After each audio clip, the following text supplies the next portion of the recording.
Yo, what's going on, guys? Winner Kills here, and welcome to a brand new locals feature match. Here we are in round 3, and here we have Phantom Knight DPE. My friend John on the left versus my friend Andy, the one and only Andy Bobandy on the right.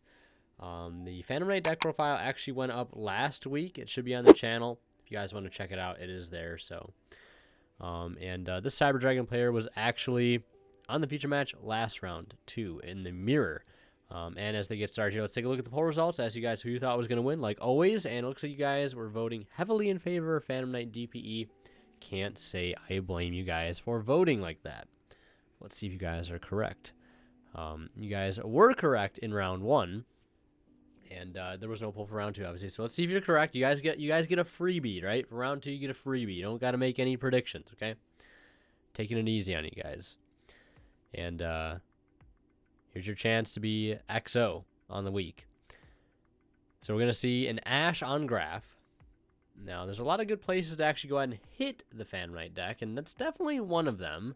Because it really does put them on needing certain extenders to keep going. And what also helps is having another hand trap for Rusty as well, because it's also a very, very good card that generates a lot of advantage for the free. And we're going to see an Imperm on the Rusty. Very, very good hand trapping on behalf of our Cyber Dragon player here. So we're going to see him lead with a copy of Pot of Prosperity, going for 3 only here. So the hand's got to be pretty decent if you don't want to invest that much. I mean, revealing 2 very suboptimal cards. So, I mean, you might as well take the Ash and have it as an interruption, right? For the crackback. And our Cyber Dragon player going to set 1 and pass himself, not opening up super well. Having the curse of the Cyber Dragon player he beat last round kind of lingering here for him now. Rusty's going to try to resolve on our Phantom Knight player's turn. And that's going to get hit with the Ash that he just saw get added to the hand. But you got to force it out, right? And that's a pretty good way to force it. Rusty will swing in for 21. And we'll see him set a card and pass. And hopefully our Cyber Dragon player can get into some engine here, but I see a Celestial in hand. He's opting to go ahead and set that alongside another back row. Just trying to block some damage now. And then we're going to see Rusty activate for the 3rd time, and it is going to get negated for a 3rd time. Imperm on this time, like we saw the first time. Rusty into the set. It's the Celestial. And we'll see him pass turn. I know one of the sets, or maybe 2 of the sets for the Phantom Knight player is an E-Telly, but that's not really going to be too helpful here, just getting random level 3s. Rusty's going to try to resolve, and it's going to get hit with the 4th interruption. A Droplet pitching a Jizukiru, but this time around, our Phantom Knight player does have a way to play. It is Torn Scales pitching an E-Telly, dumping a Cloak effect to go ahead and search a copy of Boots, Spec Boots. And, I mean, yeah, I was going to say, is it, like, better to lead with the Torn Scales and see if that takes the interruption, or is it better to lead with a Rusty? But I feel like it's better to lead with a Rusty, because at this point, like, your opponent is so dead set on making sure this Rusty doesn't resolve, because look how good that has proven to be over the past few turns. Every time he's negated, his opponent's been forced to pass, so why not throw another interruption at it and see if those same results show up. So he takes the, I guess, bait, in a sense, and allows the, at least he thinks it'll allow the Torn Scales to resolve freely, and in this case it does. And now we're going to see a Leviair come out here, bringing back the Ancient Cloak. He'll activate Cloak's effect on Rusty to give an additional 800. Now keep in mind it has been negated by Droplet, so instead of it being at 21, it went down to 1050. Now at 1850 because of Cloak's effect. And I wonder if he's going to try and go for the OTK here. Completely open board. And the only thing you really care about at this point is Nibiru. And you might as well, like, I mean, you don't have to, right? I don't know if it's the 100% correct thing to do, but, you can definitely afford to, at this point, with how much follow-up he has, afford to put his opponent on better habit. Otherwise, it is going to be game here. So we're going to see him keep extending. We're going to see him prematurely Fogblade one of his own monsters just so that he can link it off to get it in the grave, and he'll be linking it off for Anaconda. E-Telly, one of the set E-Tellys coming in clutch here to go ahead and spec out a free body. It'll be a Psychic Wielder. And you can definitely get Enforcer here. And, yep, with the help of the Fog Blade, you can get another 2 free bodies here to bring out Cloak, and then it'll trigger the effect of Torn Scale to go ahead and summon itself.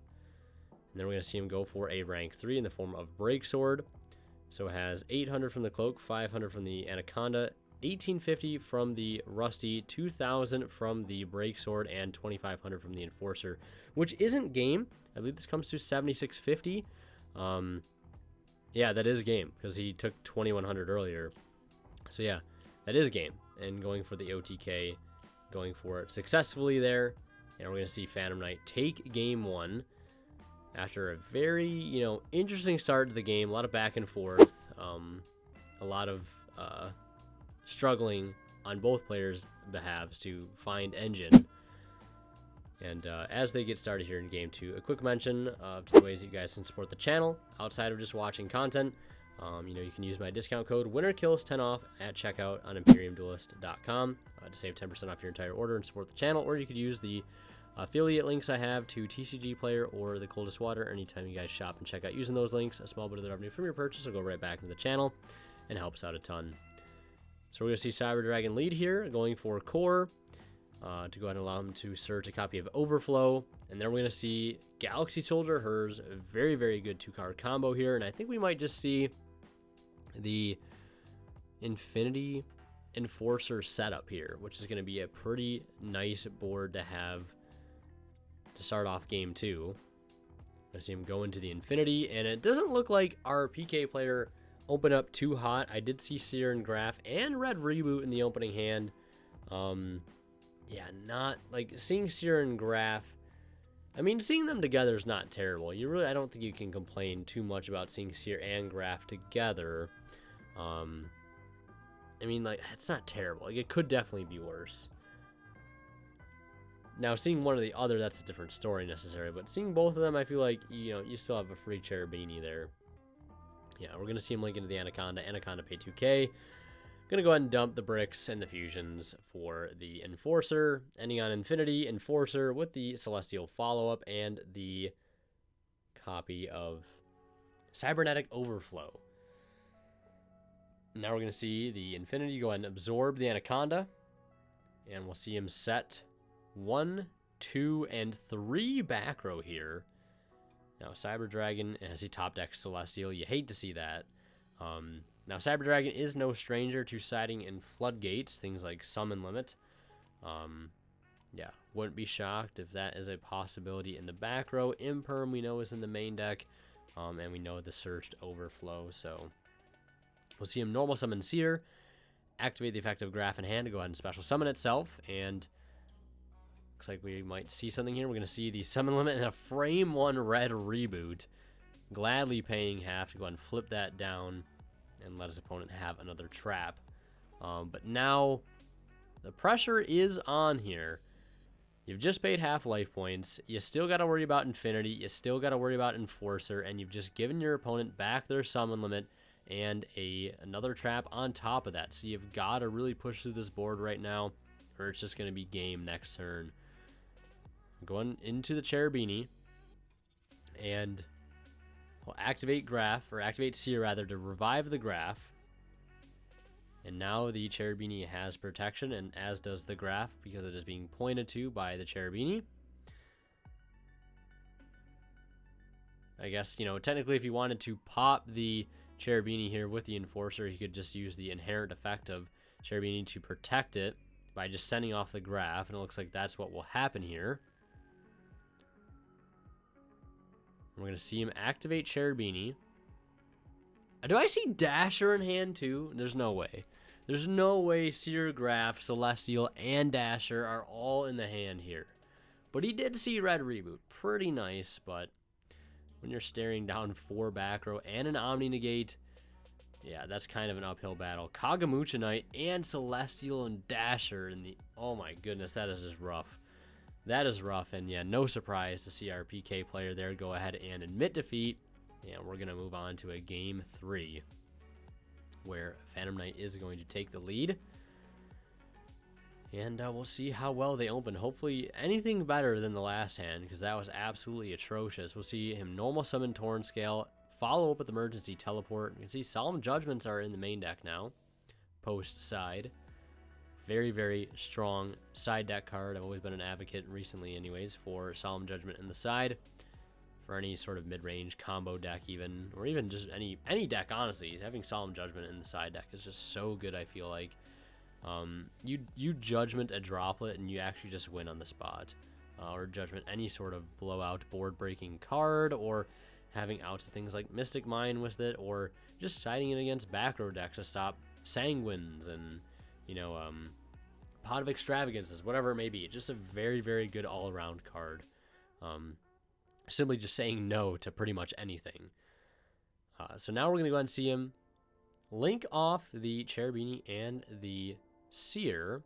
We're not going to see him go for the Rusty here. Instead, we're going to see him go for the Predator Plant, Verite, Anaconda. And we're going to see him activate Anaconda.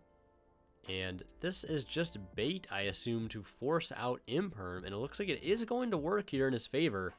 So you will be able to link climb into the Rusty. And he'll be able to resolve Rusty here, dumping a Cloak and setting a Fog Blade, activating Cloak here to go ahead and search, and we'll see Torn Scales get summoned here, I imagine. That way you can go ahead and spec the boots and have a rank 3 option. You did have to sacrifice the Anaconda, but it's okay, I feel like, if you do get to resolve the Rusty at the end of the day. And of course, if the Anaconda resolves, you get DPE out of it regardless, which is not terrible. So I feel like both options still have a good outcome. And we'll see what the next play here is going to be. Yep, it's going to be summoning the boots. And then we could see him go for probably a Break Sword that could trigger the Rusty to go ahead and revive the 2 monsters. Putting the Break Sword in grave to be revived off of a Fog Blade. And that's an additional interruption. And then we're going to see him go into the IP, since he does not play a rank 4 anymore in the extra deck. I believe our Phantom Knight player here used to play the Time Thief Redoer, but is now trying out the new Dark Charmer Gloomy, and he opened up the Dasher again, man. That card is loyal today. Lots of Dashers, lots of Celestials running around in this week's feature matches, man. They're everywhere. So he will get to... Okay. Nibiru as well. That's got to be pretty rough. Played around the Imperm very well, but I mean, there's unfortunately not too much you can do about the Nibiru. I mean, this deck can make Appaloosa, and it can make it pretty early. But I feel like with the given route that he went, I don't think an Appaloosa play was particularly something that he could do. But at least, you know, he does have, I want to say, some follow-up. He also has Fog Blade in the back line too, which is always good to have. That's one nice thing about Phantom Knight. Even if you hand trap it to death, sometimes it always finds a way to have a Fog Blade or 2 in the backline, which is always going to cause problems.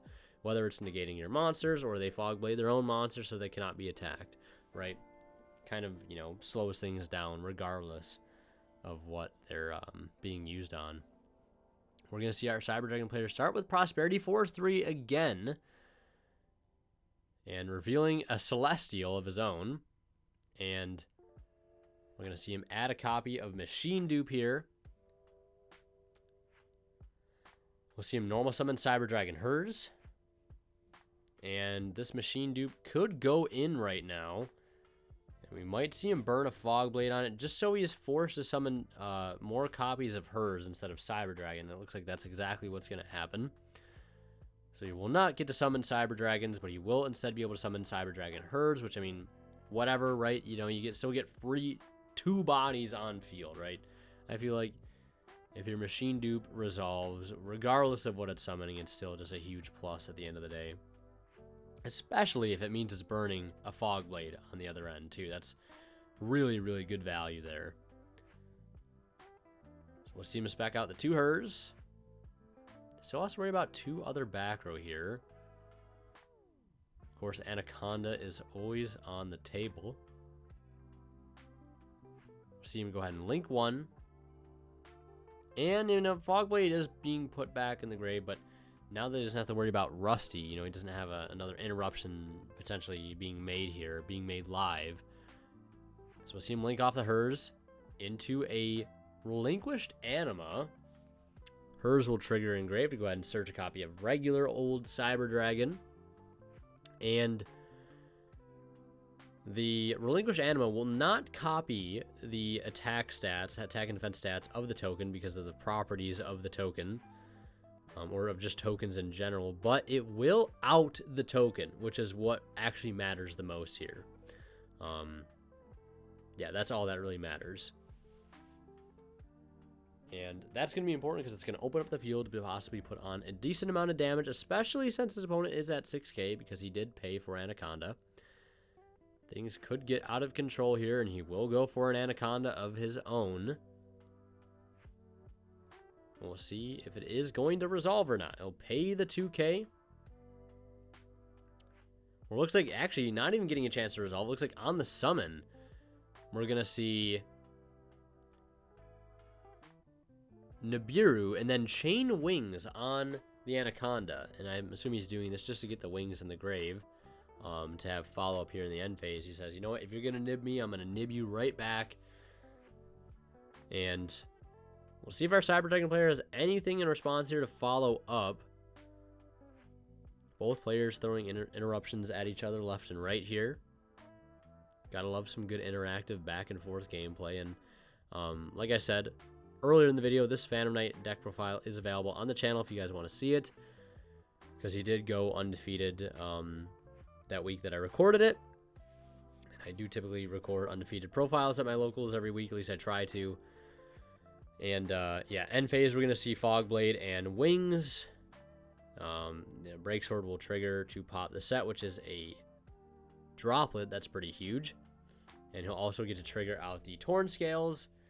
And then we're going to see him activate Rusty here to start things off, setting Shade Brigandine and dumping a copy of, looking at Boots perhaps, going for Cloak, Cloak activating, go ahead and search the Boots. And I imagine this is probably just going to be some manner of OTK. It does have the out the token, but I don't really see that being too difficult. No traps engraved currently, so this Shade Brigandine can kind of go in as an extender here. Does have Tour Guide in the hand as well. I think that was the top deck. We're going to see him go ahead and summon the Boots and go for a Leviair. That's going to go ahead and bring back a Cloak. Cloak effect will activate, boosting up the Rusty by 800, putting it to 29. And then we're going to see him link off pretty much everything here into an Appaloosa, ensuring that he's not going to lose to another Nibiru. Normal summon Tour Guide, spec out Tour Guide. Also help protect against things like Ash and Valor having that Appaloosa up very, very early. And going into a Breaksword. Could trigger the Rusty here, since I think the only time he used Rusty was during the end phase of the last turn. And we'll see him summon Shade. Yep, and he will use the Rusty effect. Must be just chaining the Shade to that, or just using Breaksword effect, I guess. Not even needing to use Rusty's effect there to blow up. So yeah, he'll link the Shade into Link Spider, and then Rusty will pop itself, or not Rusty, Breaksword will pop itself in the token, triggering its effect engraved to go and spec back the 2 PKs. And then we're going to see him go ahead and activate Fogblade and activate Torn Scale, pitching Dasher, climbing up into Access Code, and that is going to be game outright with the Judgment in the back line too, taking that one pretty commandingly. And if you guys want to see more of my content, click on one of the videos popping up on the bottom of the screen right now. And last but not least, a huge shout out goes to our Divine Level channel members, and they are Cadillacs84, Pony Stark, Tweeter0226, Keith Stidgers, and Black Ninja Money. Thank you guys so much, as always, for your extremely kind and generous support of the channel.